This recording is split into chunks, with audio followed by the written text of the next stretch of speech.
allow me to introduce you to Rainbow Six Esports Packs, a brand new shiny son of a gun that'll be making its way to your inventories as a part of the brand new system coming with the biggest Siege event of the year, the 2021 Six Invitational. They managed to make this thing look even shinier than Ace of Pyrite's forehead, and I didn't think that was possible. Finally, more details about SI this year have been revealed, including a lot of answers to questions I had from a video I did just last week when we had all 20 teams confirmed. We needed dates, location, group stage, and playoff formats, and we got all of that in addition to how drops work this year, and more information about the precautions Ubisoft is going to take to ensure that COVID doesn't take any of the players we love by the balls and sends them to hell.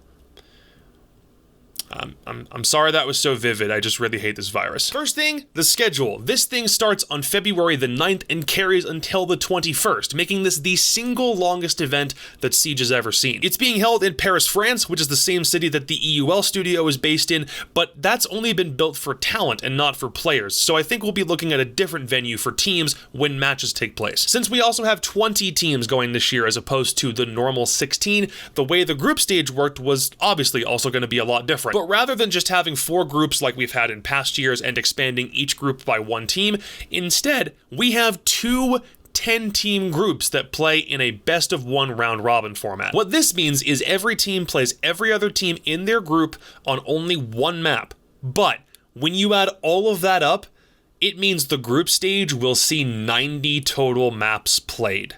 Not 19, 90, 9-0.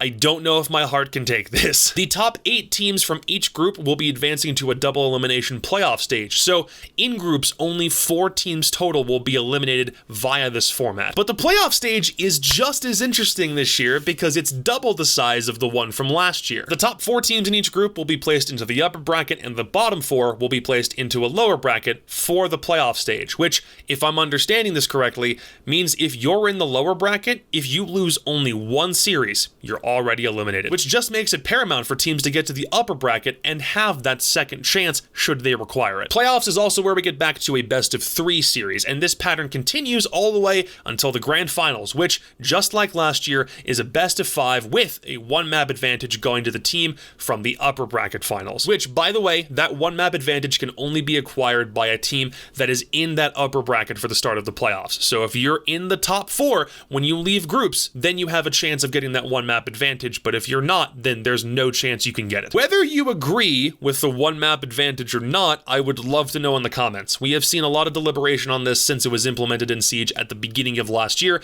but because this SI format is obviously way different, let me know if you think it still fits here. Also, for groups, the top 4 teams from the global standings got evenly split between both groups, and every other team was decided for their group via a random draw. There's a lot of really good matchups to be found in these groups. We're going to see BDS versus Liquid, NIP versus Space Station, G2 versus literally anybody in their group, and we're even getting the underdog match between Altior and Makers. In my opinion, that one's going to be really interesting to watch. The day-by-day schedule for the group stage has yet to be solidified, but we'll probably know that closer to the event's start. We also have a content creator charity show match, presumably a new season reveal, and a big reason for why most of you clicked on this video, the drops. This is exciting because it's not only your standard charm drops for hours watched during the Invitational, but we also have Esports Packs, and it's not just exclusive to watching the mainstream. Some of these things you can get from any streamer who plays Siege who has drops enabled. Twitch.tv/CaliberJacob. Get over there if you haven't already. I don't care about the shameless plug. You're here for me. I'll link the full blog post down below so you have a better understanding of the schedule for all of this. But from the 21st to the 31st, there are a limited number of charms that you can get from literally any Rainbow Six Twitch streamer. From February 1st through the 16th, there will be a more selective group of streamers who will have a different set of charms, and that's also where you can begin to earn those esports packs. However, once the Invitational starts on the 9th, the only place you'll be able to get the pack drops from is from the official Rainbow Six broadcasts. You can get 1 pack per every 8 hours of those broadcasts that you watch, and there's also a set of charms for each day during the playoffs, and 1 last charm plus a Tachanka bundle to be had during the grand finals. Again, link to the entire explainer is in the description. So that's a lot of info to take in all at the same time. However, there are a few things that haven't been announced yet.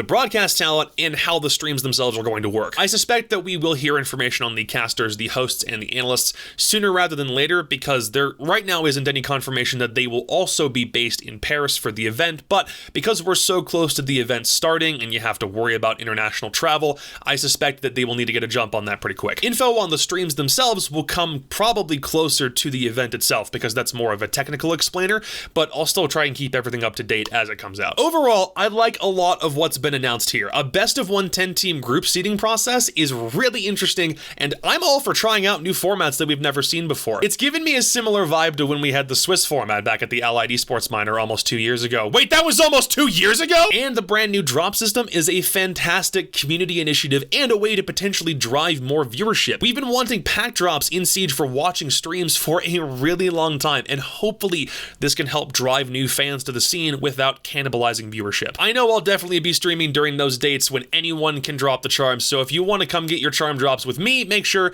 you're following on Twitch so that you can come hang when those hit later this week. However, we do need to address the elephant in the room.